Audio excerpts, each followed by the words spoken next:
CCM oye! Kidumu Chama cha Mapinduzi! Ndugu zangu, kama mnavyofahamu, kila baada ya miaka mitano nchi yetu hufanya uchaguzi mkuu wa kuwapata madiwani, wabunge na rais. Na sisi Chama cha Mapinduzi, kabla ya kwenda kushiriki uchaguzi, huwa tunafanya mchakato wa kura za maoni kuwapata wagombea wetu watakao kwenda kupeperusha bendera ya Chama cha Mapinduzi. Kwa hiyo kila mwanachama hujitathmini na kujiona nayo sifa, anakwenda kuchukua fomu, anajaza na kisha anarejesha. Vikao vya mapendekezo vinakaa, vinajadili, vinapendekeza na hatimaye uteuzi unafanyika. Wapo tuliogombea lakini majina hayakurudi, na ifahamike ya kwamba kugombea ni haki ya kila mwanachama, lakini kuteuliwa ni haki ya vikao. Wapo ambao kura zimetosha na vikao vya uteuzi vimewateua kwa nafasi ya udiwani. Kwa nafasi ya ubunge, vikao vya uteuzi bado vinaendelea. Hapa wilayani Kondoa, niwapongeze vijana wote walioaminiwa kupeperusha bendera kwa nafasi ya udiwani.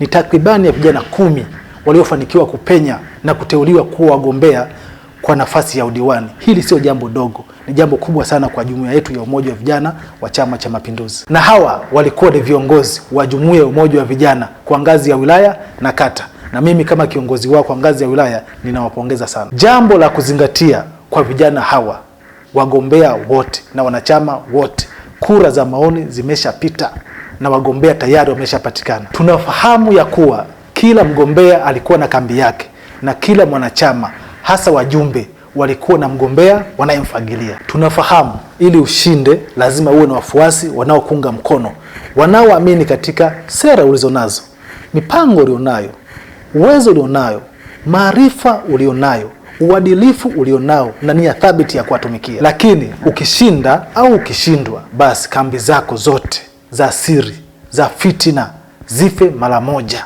na kumuunga yule aliyeshinda. Mgombea aliyeshinda au aliyeshindwa kuendelea kubaki na kambi, kuendelea kuwatenga wale waliokuwa hawamungi mkono, ni kosa kubwa sana. Maana atakuwa amewagawa wanachama katika makundi mawili, kundi la wale waliokuwa wanamunga mkono na kundi la wale waliokuwa hawamungi mkono, na hii itakuwa ni hatari kwa umoja wa chama chetu na eneo atakaloliongoza. Na wasihi sana wagombea wetu wote, wanachama wetu wote, wasendekeze makundi kwa kipindi hiki, na wale watakao kaidi tutaendelea kuwachukulia hatua kwa mujibu wa kanuni na katiba yetu ya Chama cha Mapinduzi. Lengo na madhumuni ya Chama cha Mapinduzi ni kushiriki chaguzi na kushinda chaguzi zote na kushika dola.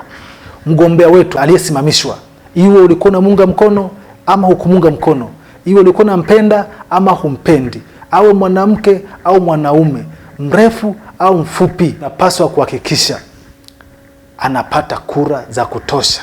Tunahitaji kura za kutosha kwa diwani, kura za kutosha kwa mbunge na kura za heshima kwa rais wetu wa Jamhuri ya Muungano wa Tanzania, Dr. Samia Suluhu Hassan. Na mtu yoyote yule atakayefanya hujuma, kumkwamisha mgombea, kumchafua mgombea kwa namna yote ile, atambue ya kwamba anakihujumu chama na anakichafua chama, na chama hakitasita kumchukulia hatua. Na kama ulikuwa na mgombea kwa bahati mbaya au nzuri hajateuliwa, kwa sasa hivi mstari ni mmoja: Chama cha Mapinduzi. Tujiepushe na siasa za kufuata mtu.